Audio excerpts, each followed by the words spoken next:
वांग्याच्या आपण बऱ्याच रेसिपी पाहिल्या असेल, पण हे हिरव्या वाटणामधील वांगं एकदा नक्की बनवून पहा. चवीला खूप भारी लागतं. बनवायलाही खूप सोपं आहे आणि चवीला तेवढं अप्रतिम लागतं ना, की एकदा बनवला तर नक्कीच परत परत बनवाल आणि बाकीच्या सर्व पद्धती विसरून जाल. तर हे वांगं बनवण्यासाठी आपल्याला सर्वात आधी एक चटणी बनवायची. तर त्यासाठी काय करायचं आहे, कढई घ्यायची, त्यामध्ये पाव कप आपण शेंगदाणे घेणार आहोत. आता इथे तुमच्याकडे जर शेंगदाण्याचं कूट असेल तयार, तर तोही तुम्ही वापरू शकता. तर शेंगदाणे आपल्याला जास्त लाल नाही करायचे आहेत बघा. थोडे-थोडे हलकं सालं निघायला लागली, का आपण हे शेंगदाणे काढून घेणार आहोत आणि याची थंड करून सालं काढून घेऊया हलकी-हलकी.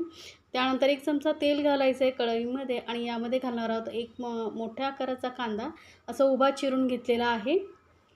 छोटे असतील तर 2 घेऊ शकता. हा मोठा होता ना, त्यामुळे मी एकच कांदा घेतलेला आहे. आता कांदा आपल्याला हलकासा भाजून घ्यायचा आहे. गॅस मीडियमवरती ठेवलेली आहे. तर कांदा बघू शकता हलका-हलका भाजल्यानंतर गुलाबीसर झाल्यानंतर यामध्ये 5-6 लसणाच्या पाकळ्या घालायच्या आहेत. एक मोठा आल्याचा तुकडा घेतलेला आहे. इथे ना आपण सर्व साहित्य जे आहे ना ताजंच वापरणार आहोत, त्यामुळे वांग्याची टेस्ट खूप छान येते. तुमच्याकडे रेडीमेड आलं लसूण पेस्ट असेल तर वापरू शकता. 1 चमचा धणे घातलेला आहे. 1 चमचा जिरं घालायचं आहे, कारण आपण इथे धणे जिरे पावडर न घालता आपण हे असं भाजून घालणार आहोत, त्यामुळे मस्त टेस्ट येते वांग्यांना. आता हा कांदा भाजतोय तोपर्यंत आपण काय करूया, इथे ना मी घेतलेली आहेत वांगी, पाव किलो वांगी घेतलेली आहेत आणि अशी हिरवट अशी काट्यावाली वांगी असतात ना, ती घ्यायची, म्हणजे वांगी चवीला खूप छान लागतात. आता ही वांग्याचा जो काटेरीपणा आहे, वरचा अर्धा-अर्धा भाग मी काढून टाकणार आहे. कारण काटे असतात, तर ते काटे आपण काढून घ्यायचे आहेत आणि अर्धा देठही काढून टाकणार आहे.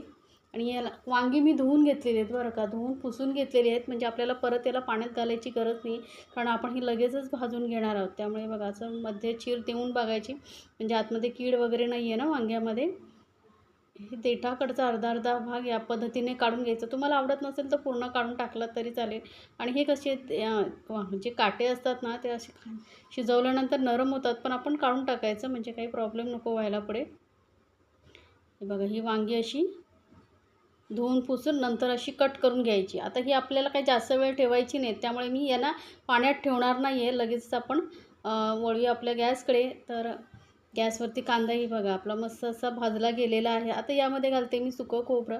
तर पाव कप सुकं खोबरं घेतलेलं आहे. आता हेही सुकं खोबरं भाजायला काही जास्त वेळ लागत नाही, पटकन भाजलं जातं. त्यामुळे खोबरं घातल्यानंतर याला अजिबात सोडायचं नाही, पटापट मिक्स करत राहायचं. आता इथे मी बारीक काप करून घेतले आहे, तुम्ही किसूनही घालू शकता. आता कांदा आणि खोबरं भाजलं गेलेलं आहे, काढून घेऊया. आणि त्याच कढईमध्ये आपण परत 1 चमचा तेल घालणार आहोत आणि आपण जी वांगी कापून ठेवली होती ना, ती वांगी यामध्ये घालायची आहेत आणि ही वांगी आपल्याला भाजून घ्यायची आहेत. तोपर्यंत आपण अशी गॅसवरती ठेवायची भाजत आणि आपण जे वाटून घ्यायचं आहे ते वाटून घेऊया. तर मिक्सर जारमध्ये ही शेंगदाण्याची मी हलकी-हलकी सालं काढून घेतलेली, पूर्ण सालं काढलेली नाही आहेत. आता याला दरदरीत वाटायचं बरं का, एकदम पावडर नाही करायची. थोडं जाडसर असं वाटून घ्यायचं, म्हणजे काय होतं जेव्हा आपण ही वांगी खातो ना, तर हे शेंगदाण्याचे तुकडे खाण्यासाठी मस्त लागतात. तर आता मध्येच आपण वांगी ही चेक करूया बघा, हलका-हलका कलर चेंज होत आलेलं आहे वांगं. असं वांगं भाजून घेतल्यामुळे काय होतं, चवीला खूप छान लागतात ही वांगी आणि लवकर शिजतात ही. हे बघा वांगी अशी पलटून दुसऱ्या साईडने आपण भाजून घेऊया. तर आता याला परत आपण झाकून ठेवूया आणि आपली जी दुसरी चटणी वाटून घ्यायची आहे ती वाटून घेऊया. तर हे आपण जे कांदा खोबऱ्याचं वाटण केलं होतं ते घालून घेऊया. आता इथे या वांग्यांमध्ये आपण अजून 1-2 साहित्य ॲड करायचे आहे, ते म्हणजे काय, हिरव्या मिरच्या घेतलेल्या आहेत. इथे मी 4 हिरव्या मिरच्या घेतलेल्या आहेत. ह्या खूप तिखट आहेत, त्यामुळे मी 4च घेतलेल्या आहेत. आता तुम्हाला तिखट किती आवडते त्यानुसार हिरवी मिरचीचं प्रमाण कमी जास्त करू शकता. खूप सारी घालायची कोथिंबीर, यामुळे काय होतं ग्रेव्हीला टेस्ट आणि कलर खूप छान येतो. आता यामध्ये ना थोडंसं पाणी घालून आपण एकदम बारीक असं वाटून घ्यायचं आहे. शक्य होईल तेवढं बारीक वाटायचं, म्हणजे आपल्याला ग्रेव्ही छान लागते. तरी बघा वाटणाला कलर खूप सुंदर आलेला आहे, मस्त हिरवागार कलर आलेला आहे. आता आपण वांगीही चेक करूया. तर वांगीही आपली मस्त भाजली गेलेली आहेत बघा, मस्त नरम होतात आणि आपली ग्रेव्ही छान टेस्टी होते. ही अशी वांगी थोडीशी लालसर झाल्यानंतर काय करायचं, याला ना थोडं हलकं-हलकंसं बाजूला करूया वांग्यांना आणि आपण जी चटणी वाटून घेतली होती हिरवी, ती यामध्ये घालून घ्यायची आणि थोडीशी हलकीशी आपण इथे परतवून घेणार आहोत. म्हणजे काय होतं, थोडंसं यामध्ये जो काही मसाल्याचा कच्चेपणा वगैरे आहे, हिरवी मिरची घातली, ती छान अशी परतली जाईल. हे बघा मस्त असं हिरवं वाटण आपण वांग्याबरोबर छान असं परतून घ्यायचं. गॅस एकदम कमी ठेवायचा, कारण इथे अजून पाणी घातलेलं नाही, नाही तर ग्रेव्ही खाली लागू शकते. त्यामुळे गॅस कमी ठेवायचा एकदम आणि छान अशी ही वांग्याबरोबर ग्रेव्ही परतून घ्यायची आहे. नाही तर काय होईल, करपलं ना तर वांग्याची टेस्ट बिघडेल. हे बघा आणि आता मी साईडला ना पाणी गरम करत ठेवलेलं आहे, कारण इथे आपल्याला एकदम गरम पाणी घालायचं आहे, थंड पाणी नाही. त्यामुळे काय होईल, नाही तर पाण्यात थंड घातला तर टेम्परेचर डाऊन होईल आणि वांगी शिजायला टाईम लागेल. तर पाणी चांगलं गरम होते तोपर्यंत आपण यामध्ये काही मसाले घालून घेऊया. तर इथे मी घातलेली आहे हळद आणि गरम मसाला. तर पाव चमचा गरम मसाला आणि हळद घातलेली आहे. पण लाल मिरची पावडर घालणार नाही आहोत, त्यामुळे कलर हिरवागार राहतो. आणि घालूया चवीनुसार मीठ. आता तुम्हाला थोडंसं जास्त तिखट हवं असेल तर तुम्ही इथे थोडंसं लाल मिरची पावडरही घालू शकता. जो शेंगदाण्याची पावडर बनवून ठेवली होती तीही घालून घेऊया.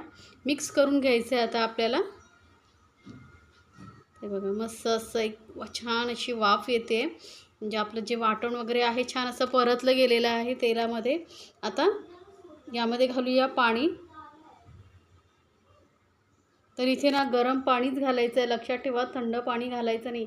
चांगलं मस्त उकळतं पाणी इथे घातलेलं आहे. तर तुम्हाला ग्रेव्ही किती हवी आहे त्यानुसार इथे पाणी घालायचं आहे, कारण वांगी शिजायला जास्त वेळ लागणार नाही, कारण आपण तेलामध्ये फ्राय करून घेतलेली आहेत ना, त्यामुळे दाटसर ही ग्रेव्ही असेल ना तर छान लागते. तर आता हे थोडंसं अजून मला पाणी कमी वाटतं तर मी थोडंसं पाणी अजून घालते आणि 5 ते 6 मिनटं आपण ही वांगी शिजवून घेणार आहोत. म्हणजे जो सर्व फ्लेवर आहे चटणीचा वगैरे तो छान असा वांग्यामध्ये उरेल. तर इथे थोडंसं पाणी घातलेलं आहे मी बघा. मिक्सर जारमध्ये थोडं गरम पाणीच घातलेलं आहे आणि ते मिक्स करून घेते. आणि याला आता आपण असं 5 मिनटं छान असं शिजवून घेणार आहोत. गॅस एकदम मीडियमवरतीच ठेवायचा आहे. थोडंसं आपण पाणी थोडंसं अजून घालते मी, म्हणजे काय होईल, दाटसर ग्रेव्ही छान तयार होईल आपली. तर हे बघा मस्त असा हिरवा कलर आलेला आणि चवीला खरंच खूप भारी लागते ही वांग्यांची ग्रेव्ही. आता याला झाकून आपण एकदम मीडियम गॅसवरती 5 ते 6 मिनटं छान असं शिजवून घेऊया. त्या 5-6 मिनटामध्ये बघायचं, जर वांगं तुम्हाला व्यवस्थित शिजलेलं वाटतं तर मग तुम्ही गॅस बंद करू शकता. नाही तुम्हाला असं वाटतं थोडं कच्चं आहे तर शिजवू शकता. पण वांगी तळून छान फ्राय करून घेतल्यामुळे पटकन शिजतात, जास्त वेळ लागत नाही. 5-6 मिनटामध्ये वांगी आपली शिजून झालेली आहेत आणि ग्रेव्हीही बघू शकता दाटसर झालेली आहे, कारण यामध्ये आपण शेंगदाण्याचं कूट वगैरे घातलेलं आहे ना. तर गॅस बंद करून आपण ही गरम गरम अशी ही वांगे हिरव्या वाटणामधलं वांगं भाताबरोबर किंवा पोळीबरोबर खाऊया, मस्त लागतं. एकदा नक्की बनवून पहा आणि मला सांगायचं आहे बरं का तुम्हाला ही रेसिपी कशी वाटली.